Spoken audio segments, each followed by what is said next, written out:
Curtis Roberts, Kurt's Cuts. How you doing, man? I'm doing good. How are you? I'm doing well, dude. Thanks for coming in.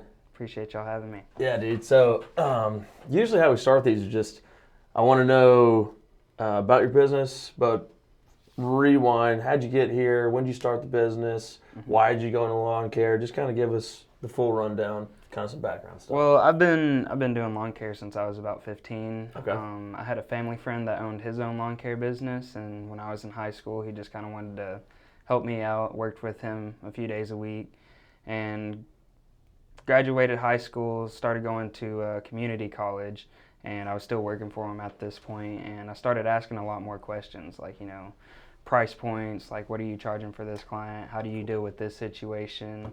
And fortunately, he was very open with me about everything. And then he started telling me how much he was making and stuff like that. And I was like, all right, well, I'm going to go try this on my own instead of working for you for $13, $14 an hour. Nice. So, and thankfully he took that very well. He took me under his wing, and we still talk 2 or 3 times a week now. So Nice. So he's kind of been more of a mentor. Yeah, he's been more of a mentor. And that's how I got into the business. So I've been doing it on my own officially for, this will be my 3rd year, so Nice. Full time. Congrats on the 3rd year, man. Yeah. That's big. Yeah. That's awesome, dude. It's cool that he didn't get like mad or Right. pissed at you when you were Right. like, hey, I'm going to go do this on my own. Because Yeah. I'm sure you were a great employee for him. Yeah. And now being the business owner, you're like, oh, now I got to find another guy. Right, right. It's a tough time. But Yeah. to me, I think that's probably the biggest compliment for a business owner is when one of your really good employees goes, hey, I've learned so much from you. I'm going to go try to do this on my own now. Yeah. It's tough on the business, but I think it's a huge compliment to him, too. Right. That's cool, man. So you guys do just lawn care? Do you do the fertilization and Yep. overseeding, aeration, all Yep. that stuff, too? Yep. I do all of that. So lawn maintenance, cutting the grass, weed eating, edging and trimming and all of that. Landscaping, mulching, working in the landscape beds, Nice. Whatever is really needed in the landscape beds, trimming bushes, putting rock down, spraying for weeds, stuff like that. Like you mentioned, seeding, fertilizing, aerating, do all of that. So right now it's just you? Just me. Oh, Yeah. so you're just running and gunning Just running and every gunning. single day? Yeah. Do you Yeah. cut 7 days a week? I cut 5 days a week. Okay. Rain kind of conflicts with that sometimes. So if Right. I'm behind, then I might have to cut 6, 7 days a week, Yeah. just depending on how far behind I get. But I try not to let that stop me as the best I can. Yeah, dude, it must have been tough the last couple of weeks. 'Cause Yeah. We've had nonstop Yeah, it has. rain. Yeah, hasn't stopped at all. And then when you go now, when you're going to cut all those yards again, it's They're twice probably as high. right, which is wear and tear on you, Wear and your- tear your on the equipment. mower. Yep. And then doesn't it? I was talking to some another landscaper, and if it gets too high, then you cut. It actually destroys the lawn. And looks like garbage. So do you have to change like the way you approach that? Yeah, so let's just say I normally cut a yard weekly on 4 inches. I might go back if it's been 2, maybe 3 weeks, depending on how far behind I am. I will probably raise the deck all the way up and just gradually go down and go over it 2 or 3 times. Probably won't go back down to 4 just because it's so high, but usually on the deck it's 6 inches, so go up to 6, cut it one time over that, maybe come down to 5 1/4, and then if they're a really good client, I'll cut it a 3rd time, and then maybe get it down to 4 1/2 or something. Take care. Yeah. Where is most of your work? What part of Nashville? Hendersonville and Goodlettsville area, so Sumner County. Okay. Gotcha. Nice. You like to stay there? Yeah, that's my sweet spot. So I Well, have it's all enough about- business there to where I don't have to go branch out to other cities. So. Nice. It's all about the route density too. though. Route density, that's a big word right there. That's key, Yeah. right? Because I imagine that could seriously change the margins on the job drastically. Drastically, yep. If you're in the same neighborhood. Yep. An ideal situation would be you don't have to put the equipment back on the truck. Exactly. Yeah. Right? For 8 hours. Yeah. At least. You just hit a neighborhood and go. Yeah. Dude, something we've been trying to do with my home is it's been an experiment, maybe more of a failed experiment at this point, where we tried to say we targeted one neighborhood and we said, all right, if we can get all like 50% of the neighborhood on the same page with their lawn care, their pest control, and their housekeeping, then we could offer significant discounts to them. Yeah. And you, the lawn care company, would make more money even on the discounted rate. Right. Because if we said, hey, if everybody just uses the same people in here, and they're good, they're qualified, it's a win-win-win because the business wins, the homeowner wins, and my home would win because it would run through the platform. Yep. It's hard to get that type of traction unless we already have the customers, right? Because what we can do at my home is we can say, okay, maybe you will have 15 clients from my home that cut their grass. But if they're all over the place, and then the other landscaping company has 15 all over the place, we can eventually morph that into some route density for both of you, right? So we're still I think we can do it still, but it has to come after the clients come, not before, and that's what we're trying to do. Right. Because, housekeeping, pest control, and lawn care are the ones that really, really need the route density. It changes the game for them. It does. There's a neighborhood that I cut in, and when I first started my business, the first year into it, I had one client in there. And it was all the way in Goodlettsville, which is a little bit outside of my comfort zone, of where I want to be. And now it has turned into the biggest blessing because I have 15 clients in that neighborhood. And on top of that, I'm taking care of the HOA that's in there. Oh, nice, so dude. within those 3 years, just word of mouth, people were like, hey, use this guy, use this guy, use this guy. And then the president of the HOA is neighbors with everybody that I cut now. And he reached out to me. He was like, hey, we're looking for a new landscaper to take care of our property. Would you be interested? I was like, yeah. Yeah, I'm your guy. So I dropped one of my routes that I had on my second year. It was my Monday route. I just completely dropped that route and was like, all right, I'm invested in this neighborhood now. Nice. So nice. That's the way to go. Yeah. Probably making more money onto it too. Yeah. And I can keep my prices, like you said, low for these clients. One, so that they stay with me, and two, because I have so much business right there. Right. It's just worth it. Yep. So talk to me about. I really want to make sure that homeowners understand the importance of having a landscaping company that is insured, certified, legitimate. Right. Because of the issues that can arise with the work that you do. Yeah. Rocks through windows. Sprinkler heads, rocks through car windows, damaging whatever, right? Yeah. So, have you heard any horror stories about that type of stuff? I've heard many horror stories. Yeah. Thankfully, I haven't had my own horror stories in the past 3 years since Nice. I've started this, which has been a blessing. But you just mentioned a couple of things that could happen if you're licensed and insured, or if you're not licensed and insured. That's coming out of your pocket instead of the insurance company. Another thing with companies that are licensed and insured, that they are all in on the business. Someone who's not all in on the business isn't going to be licensed and insured. They're probably not going to be as trusted. That's something that I learned when I became licensed and insured. I was like, all right, this is it. This is my path. If it doesn't work out, then I got to find something else. But this is my path. I'm all in. All my marbles are in this basket. Let's see where it takes me. Dude, that's so important because that translates to you doing the job correctly, which is what the homeowner wants. Right, because it's you're all in, right? And if it doesn't work out well, then you're like, okay, how am I going to pay the bills? Right. How am I going to eat? Yeah. And the guy's just cutting some grass here and there, maybe whatever. He doesn't really care if it works out. Right. So he's not going to take that extra time to make sure he knows where the sprinkler heads are, or he knows where, he tries to ask them to move their car, whatever it is, right? That's finding where potential liabilities are too in the property is a big thing too. So always walking the property, finding, all right, well, this area, there's some gravel over here that grass is going through. I need to make sure that I know that area is there. Right. So that's how you're flinging rocks. Exactly. So you need to be careful of finding those liabilities. Gotcha. And protecting yourself from them. So when you think about the customer who finds you on the MyHome platform and go, all right, I want my grass cut. I want it cut weekly. I know the rate. We're good. Come on out. Do it on whenever. What's your first visit? What's their interaction like? Do you need them to be there? Do you not need them to be there? How do you guys like to? So as of right now, most people would usually just text me or give me a phone call. Hey, can you come look at the property? I don't typically need the client to be there unless they have stuff that they specifically want to point out to me. Right. I can usually just show up and be like, all right, this is about how long it'll take me, and give them a quote over the phone or over text, and It's as simple as that. Nice. So. And then first day of cutting, they don't have to be there from then on out. You're just going to cut. Yeah, just cut, and as long as I can send them invoices and they're paying, we're good. Nice. So. Perfect, man. That's awesome.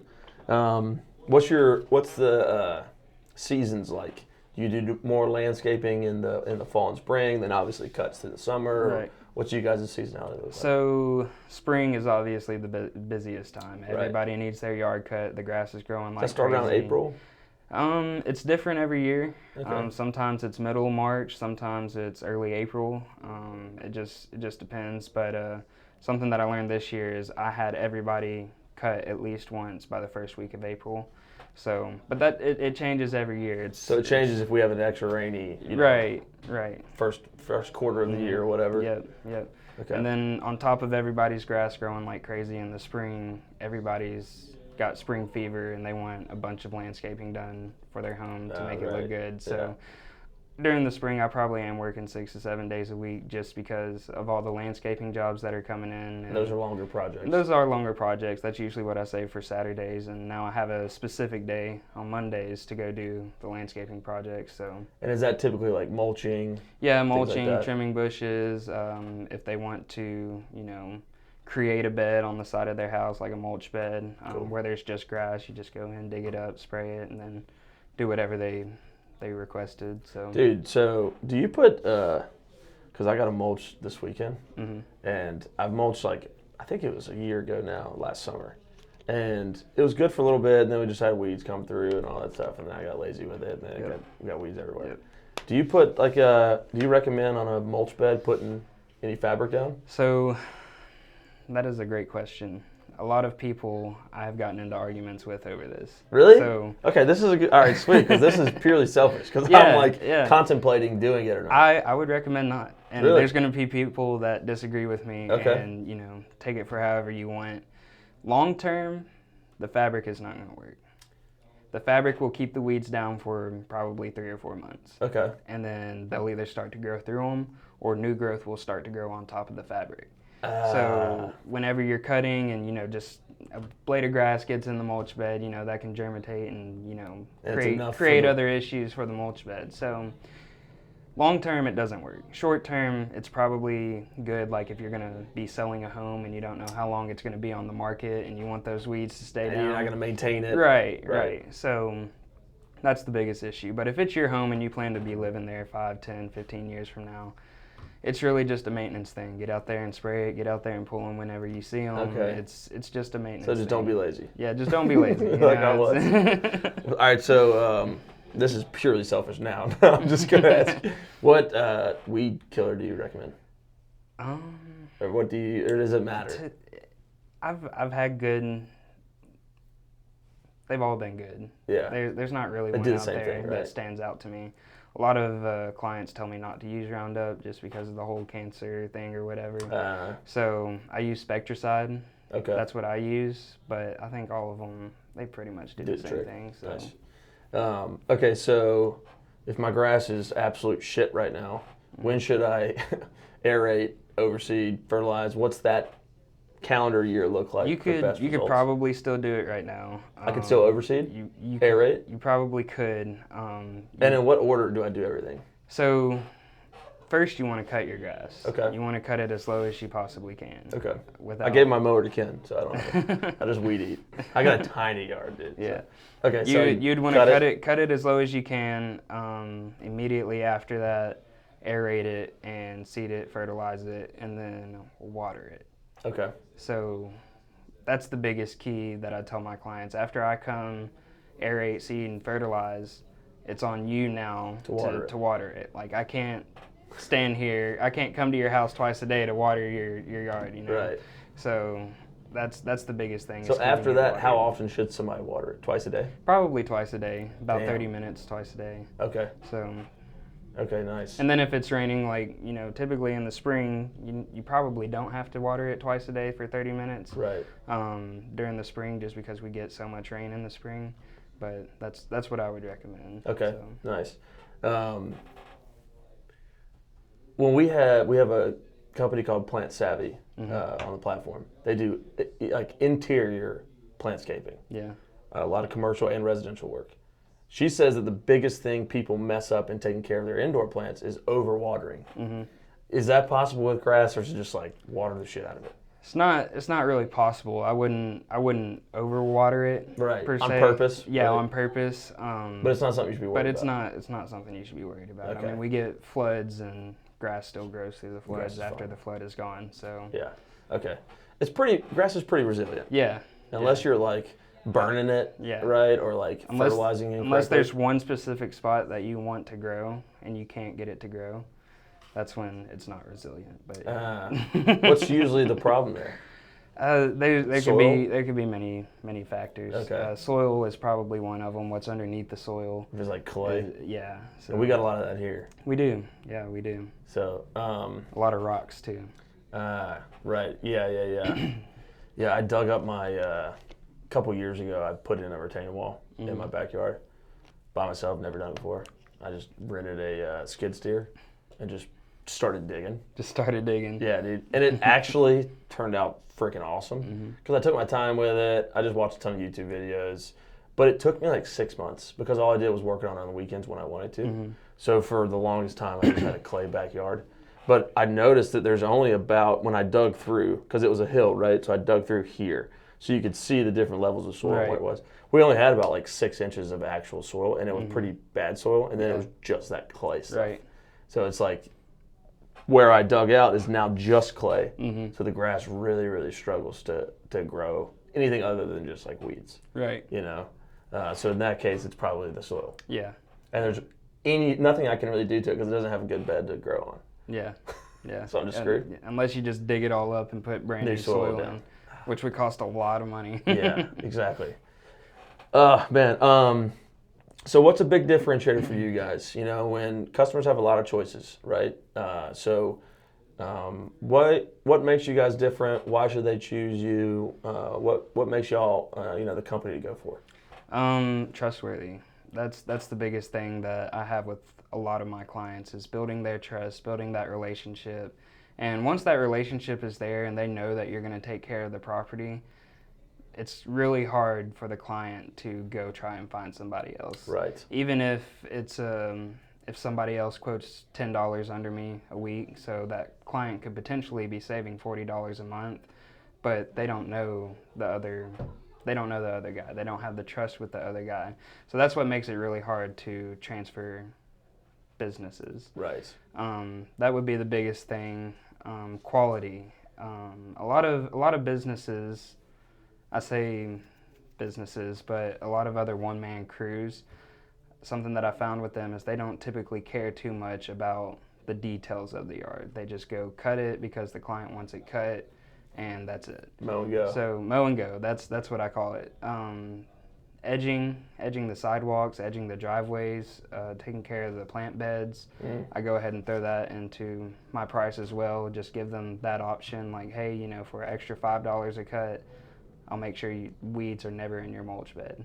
Nice. So that's something else that I provide. I think that's a big difference. It's details. Yep. Details in it. Yeah, man, that's a good point because it's to your point, like the trustworthiness comes from the attention to detail you have, and like the little extra effort of like edging the driveway. Yeah. It's the things that those guys, maybe some guys don't do. That it just, you start to notice it, and you're like, wow, what are, I'm barely even a client for this guy at this point. He's here for 4 seconds because he just goes bang and then goes to the next one. Right. So that's awesome, man. Anything you want to tell the client directly? Think of a potential customer that is trying to choose a lawn care provider. Any recommendations on like, hey, these are the important things you need to remember? If obviously you want them to go with you, but maybe they're out of your area, right? What do you want to tell them? Anything directly or anything specifically about your company? I'd need a second on that one. Yeah. I guess let's say, what are the biggest mistakes you see other lawn care companies do when handling clients? And that's maybe something they can look out for. Not being straightforward with the client. So that's something that something else that I think separates me from a lot of other companies is being straightforward with the client. Yeah. Most companies can't just give a straight out price and, let them know, hey, this is what it's going to cost, or, for instance, breaking a window, or, shooting a rock somewhere and it breaks something, or even parents who have or kids with toys in the backyard. If you run over one of those toys, you have to own up to that and Right. let the client know, being straightforward with them. Hey, I made a mistake. How are we going to handle this? Right. So And making it right. Right. Yeah. Dude, that's been such a common thing in all of our companies that are on the platform is when we have that conversation, the number one thing comes is mistakes are going to happen, but it's how you deal with the mistake. How you handle it is the biggest difference, right? Because there's a lot of companies that will, like you said, they run over that toy, they'll just pray that the customer doesn't realize it, or no one brings it up, right? Right. It's doing the right thing and stopping and saying, hey, this is what happened. Here, I'm going to give you, this cut for free or whatever it might be, right? Yeah. That's awesome. There's at our office here, they have obviously a lawn care company that does the building. And I came back one day from being out, and there's a kid sitting on a lawnmower, and I'm like, what is he doing? He's right in front of our door, and our glass door is just shattered. They hit a rock, it went right through the window of the front door, shattered it. Every landscape company's nightmare. Yep, exactly. To their credit, man, and I wish I remembered the name of the company, but to their credit, the kid, and he's a kid, he's probably 20, right? Yeah. He's on the phone with their office and giving the details of it, and they had a company out here in 3 or 4 hours and replaced the door. Wow. Yeah. I mean, impressive. it was they handled it right. It wasn't even a big deal. It didn't cost me anything, obviously. Yeah. And they, it's just kind of cost of doing business for them. Right. But if they would have been like, hey, we'll get somebody out in a couple of days, and, what am I supposed to do? I have the front door, Yeah. right? So they handled it, and it was, if I was a residential customer, that was my house, I don't care about the mistake because they couldn't help that. Yeah. They handled it correctly. And I'm sticking. That's big. It's That's big. So thinking about you 3 years ago, 4 years ago, any advice you want to give to maybe the person that's sitting in your shoes 4 years ago and is like, man, should I go do this on my own? Should I try this? Yeah. Any advice for that person? Be patient. Be very patient. I know 3 to 4 years sounds like a short amount of time to build a business, but I mean, there's so much that I've learned in the past 3 or 4 years that I didn't learn with the guy that I was working with before, and that's what shapes the business. Be patient, always be willing to learn, and there's nothing more fulfilling than working for yourself. So it's worth it. It's worth it. What are the big things you learned that obviously you learned a lot under him, but what are the things that stand out that you learned or that were surprising when you actually got into business for yourself? How much time I had. That was the first thing I learned the first year, because I only had 10, 15 clients, and I can get those done in a day, 2 days if I really want to stretch it out. Right. So I had a lot of time to myself to think, all right, where do you want to go with this? Nice. What's the main objective, and how are you going to get there? And thankfully, every client that I've picked up throughout the years has just promoted me to the next person and the next person and the next person. Well, dude, that's because you did a good job. That's what I was gonna say. That's because of the work that you put into it, right. And the being trustworthy, knowing that your clients know that you're gonna do a good job and know that you care. Yeah, because word of mouth, people don't just refer people because they know them. Right. They experience the work that you've done before, and they're like, all right, this is good enough to pass on to somebody else. Right. Yeah, I don't care if you're my brother, if you're doing bad work. Right. Yeah, I'm not going to be like, hey, neighbor, use this guy. Yeah, that's to your credit, man. I mean, that you wouldn't have grown organically like that if you weren't doing good work. Yeah. So that speaks for itself. Where are you finding most of your business right now? I mean, referrals, obviously, but are you doing anything else? Do you run ads? I have not promoted anything for my business. I have a license plate on my truck that has my business name, and that's it. Nice. So my biggest fear in promoting is that I'm going to become too big and I'm not going to have the horsepower to back it up. Yeah, let's talk about that for the future business owners or the current business owners who are going through those problems right now. Yeah. How do you solve the labor problem, or have you solved it? I personally haven't solved it. You can try your best to solve it. My biggest thing, I believe in faith. I believe in God. So pray to Him about it and pray that He puts you in the right situation. Yeah. So, find the right people to work with. Yeah. Yeah, dude. Obviously, if you could solve the labor problem, you'd be. I wouldn't be doing lawn care. Yeah. Right. I think there's. Yeah, I know, man. It's especially tough in the home service industries because, our price points, regardless of what industry you're in within the home services, there seems to sometimes be a race to the bottom, and that's who the client chooses. Right. And I despise that system because it only hurts the customer. Well, it hurts the business too, but it hurts the customer mainly because profit for a business is how businesses grow and get better. Yeah. If you don't have profit on the job, the only thing you're doing is cutting to survive or doing the work to survive. But if you have profit on the end, you can get better equipment, which is going to result in a better job. You better can hire, quality. Yep, better quality. You can have less clients, so you can take your time on jobs. You can hire and pay people more, right? It only benefits everyone if there's profit and good margins associated with the job. So the race to the bottom, you pay for what you get, right? Yeah, you do. And another piece of advice for business owners out there or looking to be business owners is that not every client is the perfect client for you. Yeah. So starting out, you are at the bottom. You're going to take the bottom tier clients. And as you grow your business, you start to realize, all right, I want clients who want to spend money, not save money. Right. So the clients the more jobs that this client is going to give you, the better off you are. So. Right. That's a good point, dude. And to that point, that's when you can hire somebody, pay them a little bit more than the average, and maybe get some good talent. And then still run a profitable business. Right, because something we see in the restoration world is the insurance companies and adjusters are really in control of how much we get paid. Right, it's a really, really tough situation because of that. But we have really, really good employees that we pay well, above average. So the business is the one that takes the cut there. Right, we're the ones that the business gets kind of screwed there because we're just cutting our margins. But it's like chicken or the egg, because if we don't have these really, really good employees, then we don't get the referrals and the jobs. Yeah. But we can't really control the price point because the insurance companies are trying to save some money. Yeah. But we can't pay people less. So and then it's just a full circle of what do you do? Yeah. A full circle of making people upset. The homeowner. Good employees are really, really, really, really, really how you grow a business. Speaking of growth, what's 5-year plan? Where would you like to be? I would love to hire people. That would be the number one goal.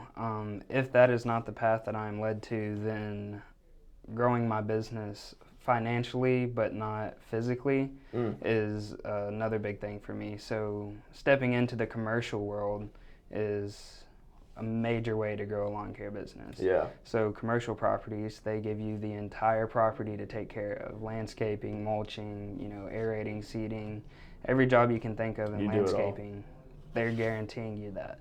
And then you can put them on a 12-month contract, or you can have a mutual agreement. Hey, give me a 2 months notice if y'all ever want to leave me. I'll give you a 2 months notice if I ever want to leave y'all. Right.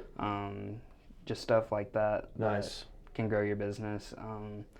Residential is more guaranteed, and commercial is more of a financial jump. Gotcha. So bigger contracts, bigger size jobs. Yep.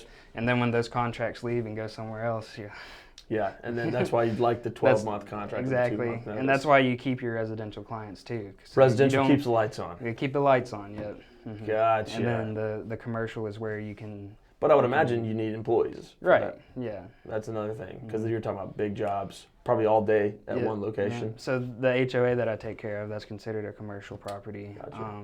And I'm able to take care of that all on my own. But there would be other smaller commercial jobs that I would start out with before I dive fully into that. Yeah. Because another thing too, for my future employees, I am never going to ask them to do anything that I haven't done. Right. So I want to be able to be the first one to do it. That way I can teach them how I did it, and that way, you know, they have a better understanding of, oh, this guy's been here. I can respect that and learn from him. So. Yeah, absolutely. Yeah, I think that's super valuable. Otherwise, they, you know, it's a tough transition because at some point you will be hiring people that have never seen you cut grass. Right. And those are the ones that are like, boss doesn't do shit. Yeah. You know, he just sits in the office. It's like, no, dude. I've been here. I've cut more lawns than you will ever cut. Right. That's just the name of the game, though. You know, that's a good problem to have. Right. Well, that's cool, man. I respect what you've done, dude. Building a business is incredibly hard. One of our goals with these conversations, you know, obviously when we want to make sure that My Home users see you, hear from you, understand who they're dealing with, can trust that, and you know, want to hire a good local company, but also more, you know, I want to spread the word about home service business owners. Yeah. Right? It's not you know, the plumber with his ass crack hanging out, right? It's not those guys. It's people who care, who are professional, who want to do a good job, who enjoy what they do. They also want to make some money and grow a business. You know, I mean, there's nothing wrong with doing all of those at the same time. Right. So I think the perception needs to change in the home service kind of blue collar world. Yeah. Because what we see is incredibly intelligent folks running these businesses, junk removals, pest controls, lawn care, house clean. I mean, you know, you're talking about really, really professional folks that are doing a really good job in a very hard industry. So I thank you for coming in, man. Yeah. It was a pleasure meeting you, Curtis. Thank you for having me. Yeah, man, of course.